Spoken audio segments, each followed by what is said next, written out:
Ils sont 3, ils viennent de continents différents et n'ont pas la même histoire. Ils se sont retrouvés ici, ensemble, pour faire vibrer les mots et porter leur message de liberté.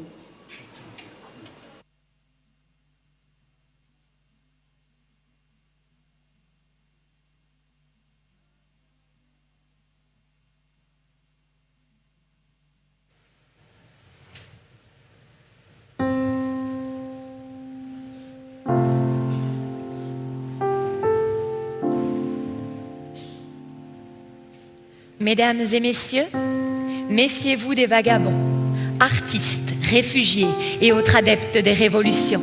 Ils volent votre terre natale, votre langue, votre horizon. Ils se moquent du capital et des lois de vos nations. Ils sautent par-dessus les méridiens, se rapprochent de vos maisons. Déjà vos mers ne charrient plus que des vagues d'immigration et vos chemins se remplissent de poètes en panne d'inspiration. On dit souvent que mon art dérange quand je dis ce que je pense. Et quand je pense ce que je dis, nuance, c'est étrange comme les temps changent. On dit souvent que mon art porte préjudice. On me plaide coupable d'utiliser mes mots à ma guise. Moi qui n'ai que les mots en guise d'armes, je les aiguise car c'est la justice que je vise. On dit souvent que mon art porte atteinte à l'autorité des institutions. Libre, j'abuse de ma liberté d'expression. À connotation, le slam est devenu synonyme de rébellion. On dit souvent que mon art ne sert à rien, que slammer ne sert à rien, c'est cela ce qu'ils disent, c'est monsieur, madame, qui savent tout sauf rien. Allez leur dire qu'on est tous sauf rien. Parce que s'il y a une chose que je sais, c'est que je ne sais rien, disait Socrate. Et Descartes, que la parole a beaucoup plus de force pour persuader que l'écriture, sachant toutefois que les écrits sur les paroles souvent perdurent. Alors pourquoi j'écris? Serait-ce par soif de liberté? Par mélancolie d'un lieu où je n'ai jamais mis les pieds? Face à ma feuille, un peu de paix et de sérénité, alors je crée. Toujours en quête de raison, souvent de se le dire et de partir sans raison. Oui, j'ai soif de liberté, mélancolique d'un lieu où je n'ai jamais mis les pieds, que l'humain n'a pas souillé, où la liberté des uns s'arrête encore là où commence celle des autres. Car chez nous, les femmes n'ont pas le droit à l'éducation. Une femme est avant tout une mère, une épouse, celle qui se lève tôt le matin pour aller chercher de l'eau au puits, celle qui fait bouillir la marmite pour nourrir sa famille, celle qui apaise les cris, celle à qui on a appris à dire oui. Oui, car quand le monde, la femme obéit. L'homme, lui, n'a jamais tort, mais parfois il oublie de les avouer. Fumanet paraz anaïzeti.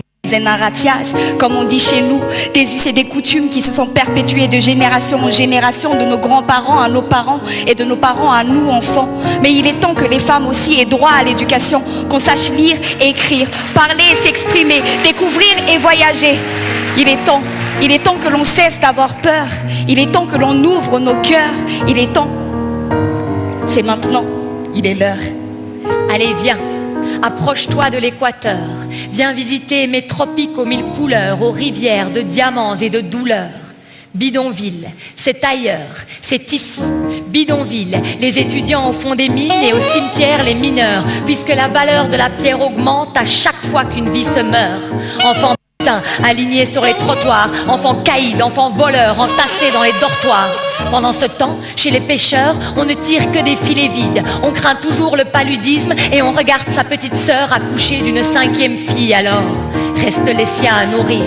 Poissons envolés, fruits confisqués, moissons exportées, chiffres tronqués. Alors je pars pour elle, pour lui, puisque l'espoir n'a pas de prix. Alors, je prie. Non, je ne prierai pas.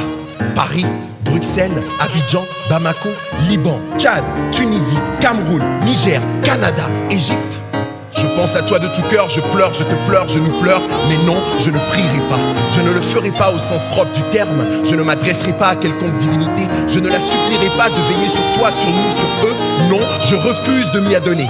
Car il est clair, encore une fois, que l'humain aura su transformer ses droits et ses croyances en armes de destruction massive. Hélas, nous n'avons rien appris de l'histoire, semble-t-il. Dans cette promotion à outrance de la haine, cette course à l'homogénéité, cette culture populaire de la xénophobie, ce culte de l'individualisme, tous s'empressent de revendiquer leurs droits et croyances comme étant supérieurs à ceux de notre prochain. Mais qu'en est-il de nos devoirs, humains avant tout? En quoi ton droit équivaut à devoir tuer l'autre? Oui, Je suis celui qui tue pour une croyance ou une couleur de peau, le manifestant qui pleure sous les gaz lacrymaux, le corps de ce migrant qu'on repêche au fond de l'eau, l'innocent qui sanglote seul au fond de son cachot, et cet homme qui viole avec la pointe de son couteau. Je suis pédophile, bourreau, ce toxico qui ne vit que pour la prochaine dose. Je suis ce terroriste, je suis ce terroriste qui explose dans le métro, et ce politicien qui ne répand plus que la haine de l'autre, la balle perdue, l'erreur dans l'équation, la faute, l'artiste qui réinvente le monde à sa sauce. Je suis le président corrompu et le flic qui torture, le militant qu'on tue et le militaire qui exécute. Je suis l'hôpital qui s'écroule sous les bombes et cet homme qui marche seul sur les décombres. J'ai dénoncé mes amis, trahi mes compagnons, fait exciser ma fille au nom de la tradition, reporté mes vices et mes blessures sur la prochaine génération. J'ai tendu la main à se rester dans l'ombre. Je suis ce qu'il y a de meilleur et de pire, le bourreau, la victime. Mon âme se rappelle, je ne suis que ce choix que m'a offert le ciel. Mon âme se rappelle, je suis cet autre que je déteste, je suis cet autre que j'aime. Mon âme a ses souvenirs qui lui donnent des racines et des ailes. Le ciel, la terre, l'ombre, la lumière, la paix, la guerre, une altercation de circonstances ont fait le yin et le yang. Ce qui fait que l'un sans l'autre on ne peut exister.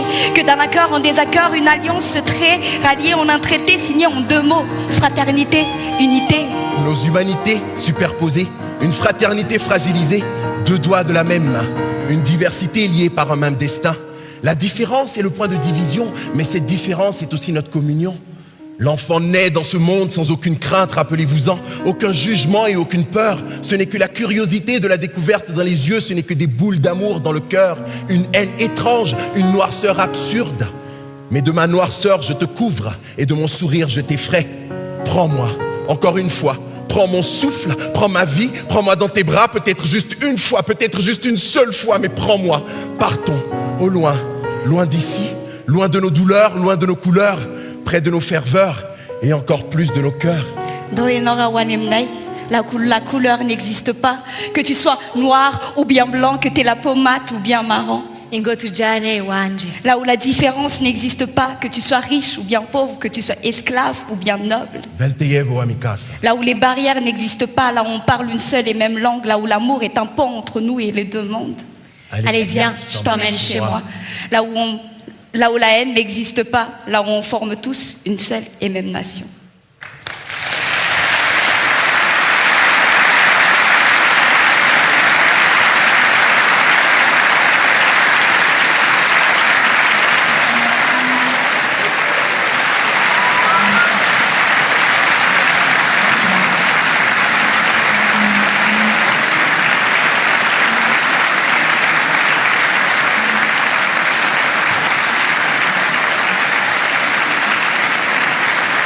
Merci à nos artistes.